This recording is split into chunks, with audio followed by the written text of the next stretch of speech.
Melania Trump stood at the podium with a smug, openly sneering at Barack Obama as she revived the ugly birther lie and blamed him for destroying the American economy. But the smirk was wiped off her face the moment Obama rose, locked eyes with her, and calmly tore her apart in front of the stunned audience, exposing the elegant First Lady as the very woman who had helped orchestrate the racist smear against him. Then he dropped the hammer. He held up the 2011 internal memo with Melania's own unmistakable signature at the bottom, proving she hadn't just known about the vicious birther campaign. She had personally signed off on it and helped weaponize the lie to destroy him. The lights in the National Leadership Forum Hall in Washington, D.C. were already bright and buzzing as the crowd settled into their seats. Tonight, Barack Obama and Melania Trump were sharing the same stage for the first time since everything went down in politics. Melania Trump walked in first, tall and poised in a sleek dark dress, her hair perfect as always. She gave that confident half-smile she's known for, waving lightly to a few people in the front rows. Right behind her, Barack Obama entered a couple minutes later, moving calm and easy like he was just stopping by for coffee. He had that familiar, relaxed look on his face, but his eyes were sharp. The host stepped up to the podium, adjusting his tie like he could already sense the room was wired. Ladies and gentlemen, thank you for being here tonight at the National Leadership Forum. We have two very special guests who have shaped this country in big ways. He paused and grinned. Please welcome former First Lady Melania Trump and former President Barack Obama. The applause exploded, but it wasn't all polite. Some clapped hard, others slower, waiting to see what would happen. The host kept going. We're honored to have Mrs. Trump deliver the opening address this evening. Melania gave a small nod and rose from her chair smoothly. As she stood, she glanced sideways at Obama for just a beat. Then before she even reached the podium, she leaned toward the mic during the quick intro and said in that elegant accent, "It's important we hear from leaders who actually deliver results, not just those who make big promises and leave the mess behind." She looked straight in Obama's direction when she said it. The jab was short, but it landed. But Obama just sat there, hands folded with the tiniest smile on his face. Then Melania's tone sharpened. She leaned forward just a little. Too many Americans are still paying the price for the mistakes of the past. We've seen weak decisions and empty promises that left our country struggling. Her eyes swept across the room, pausing for a split second on Obama. The shift was clear. This wasn't just a speech anymore. It was the opening shot. She went straight for the numbers. Right now, inflation is squeezing families hard. Groceries up almost 30% in recent years. Gas prices through the roof. More than 60% of Americans say they worry every single month about paying their bills. These aren't small problems. They came from false promises and leadership that cared more about speeches than fixing what matters. She didn't say his name, but everyone knew exactly who she meant. The room got quieter. A few people shifted in their seats. Then came the birther bomb. Melania's voice stayed smooth, but her words cut deeper. We should never be afraid to ask basic questions about who is really qualified to lead. Questions about background, about truth, about whether someone was even born in this country and understands what it means to be American. She let the words hang there. No direct name, but the message was loud. The old wound was open again, right in front of him. Obama sat completely still in his chair, hands folded on the table. He didn't move, didn't frown, didn't look away. Just that small, calm half-smile on his face, like he was listening to an old story he'd heard many times before. The silence from him felt louder than any shout. People kept glancing between Melania and Obama, waiting for something to explode. Melania finished her speech with a confident nod, and that winning smile like she had just scored a clean knockout. She stepped back from the podium, chin high, and walked back toward her seat next to Obama. The applause was polite but uneasy. The applause for Melania finally died down, but the room stayed electric. The host cleared his throat twice before announcing, "And now, please welcome former President Barack Obama." The clapping exploded again, louder this time, almost like the crowd was cheering for what was about to happen. Obama rose slowly from his seat. He didn't rush. Every step toward the podium was calm and measured, like he had all the time in the world. People stood up in some sections. The energy in the hall shifted hard. He adjusted the microphone with one hand, looked out at the crowd, and gave that familiar half-smile. For a few seconds, he just stood there, letting the silence build. Then he spoke in that steady, relaxed voice everyone knew so well. Well, that was quite a speech. A nervous laugh rippled through the audience. Even a few people clapped. Obama paused, then continued. Mrs. Trump brought up some important topics tonight: leadership, truth, and who really belongs in this conversation. It's funny how those things come up again and again. He leaned forward slightly, especially when we talk about questioning someone's birthplace. I remember a whole movement built on that exact idea, the birther movement. For years, people pushed the lie that I wasn't born in America, that my birth certificate was fake, that I didn't belong here. His eyes moved across the room and landed directly on Melania. And that whole thing didn't start by accident. The room got quieter. Obama's voice stayed calm, almost friendly, but the edge was there. Before we question someone else's birthplace, maybe we should ask, are you certain you're really standing here as the wife of the man who started all of this? The words hit like a slap. Melania's hands tightened hard on the table in front of her, knuckles turning white. Her smile froze. The audience let out a loud collective gasp. A few people actually said, "Whoa!" out loud. Cameras swung fast from Obama to Melania and back again. The tension jumped 10 levels in a single second. Obama didn't raise his voice. He stayed completely composed. For the record, back in 2011, your husband tweeted that my birth certificate was a fraud and demanded to see it. And you, Mrs. Trump, retweeted messages supporting that same claim. I can show the exact tweets if anyone needs a refresher. The entire hall went dead silent. No whispering, just stunned faces. Melania stared straight ahead, her jaw tight. Obama stood there, still calm. The host tried to regain control of the evening, but a man in the third row suddenly stood up, gripping a wireless microphone. His voice cut through the hall loud and clear. Mrs. Trump, you spoke about inflation and failed leadership. Let's not dance around it. Are you directly blaming former President Obama for the economic struggles Americans are facing right now? The entire room froze. Gasps rippled everywhere. Heads turned sharply. Phones came out under tables as people started recording. The question was direct and dangerous. All eyes locked on Melania. She sat still for a brief second, then rose from her chair with her chin held high. She wasn't backing down. Yes, she answered firmly, her voice steady with that signature accent. I am saying exactly that. The decisions made during those years created this chain reaction we're still living with today. Inflation went through the roof. Grocery prices jumped nearly 30%. Gas prices became unbearable for working families. Rent and everyday costs exploded while wages stayed flat. More than 60% of Americans say they lie awake at night worrying about how to pay their bills. These problems didn't happen by accident. They came from years of false promises, pretty speeches, and leadership that cared more about looking good than actually delivering results for the American people. She kept going, piling on more details about supply chain failures, rising national debt, and struggling middle-class families.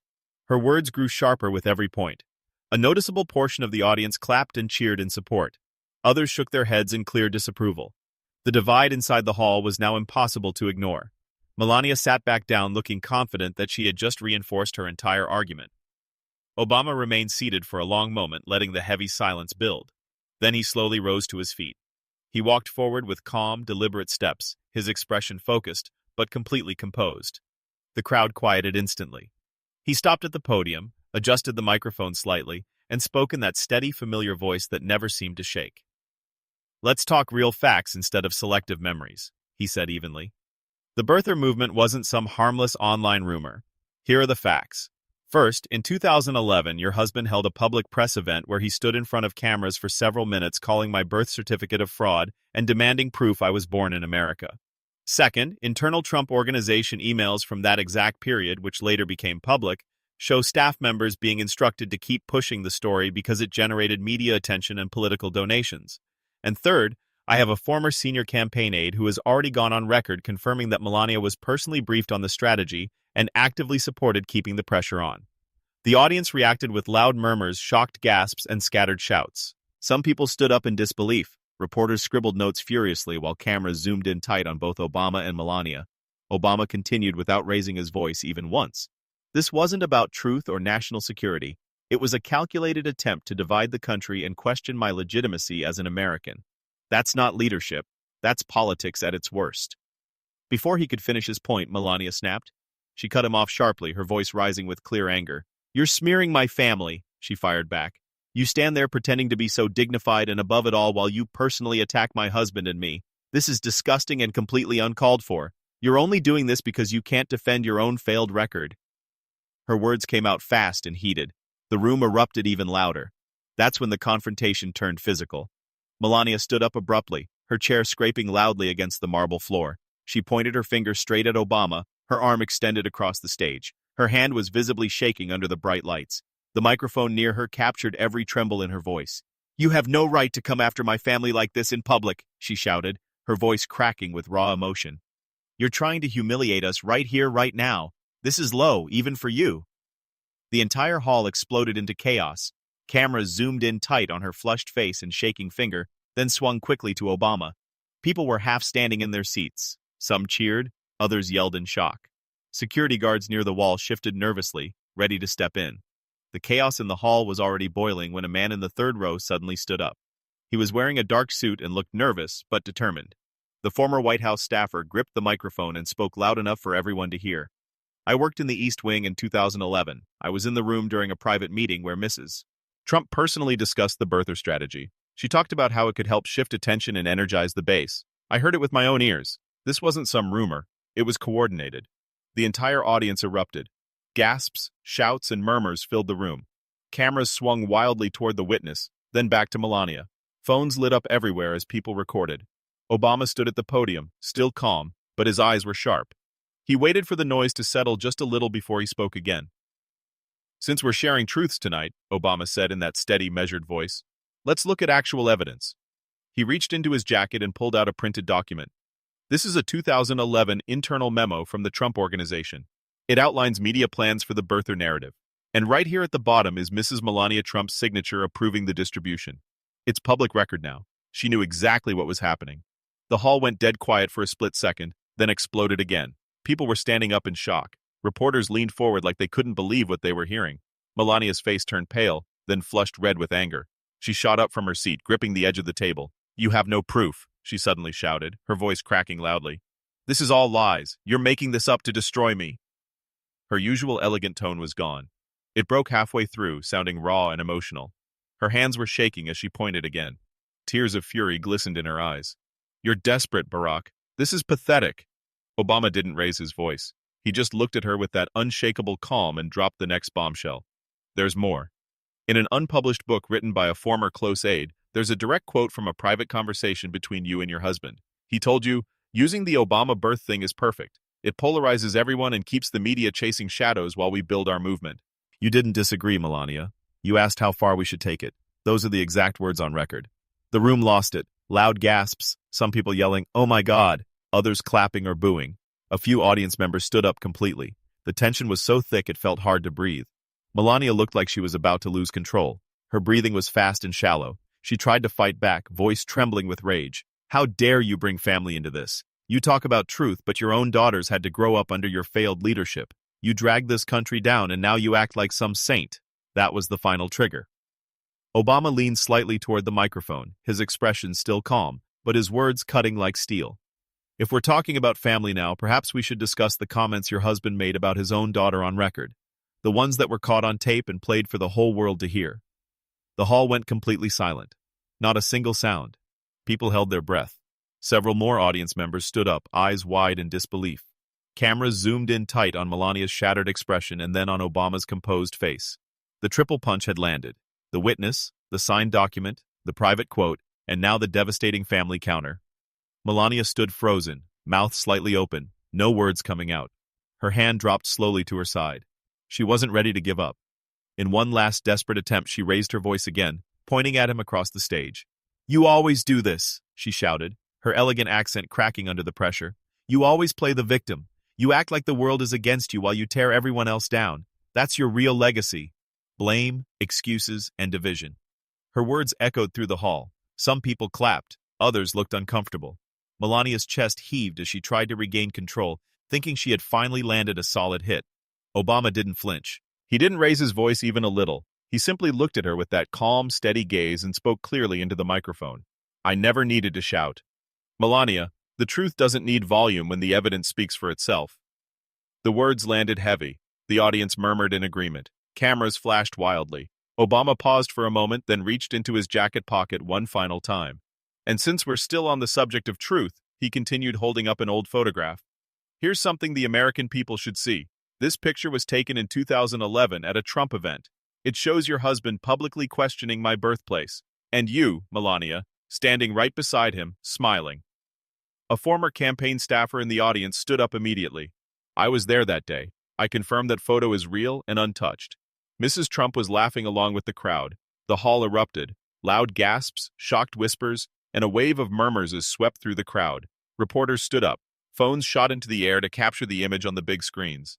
The final revelation hit like a hammer. People couldn't believe what they were seeing. Melania's face went completely pale. Her mouth opened, but no words came out this time. The fight had drained from her. She slowly lowered herself back into her chair, completely shattered.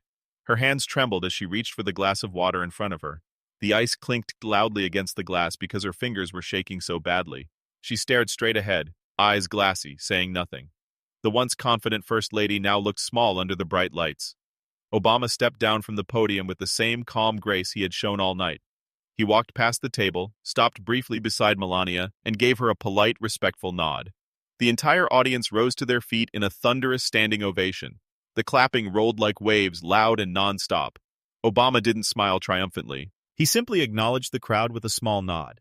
As he passed right next to her, he leaned in slightly so only Melania could hear. In a quiet voice, he whispered, "Respect is earned, Melania." Not demanded. She didn't look up. She couldn't. Obama continued walking toward the side exit, tall and composed, while the applause grew even louder. The hall was on its feet, cheering, stunned by what they had just witnessed. The final reckoning was complete. Grace had crushed the chaos.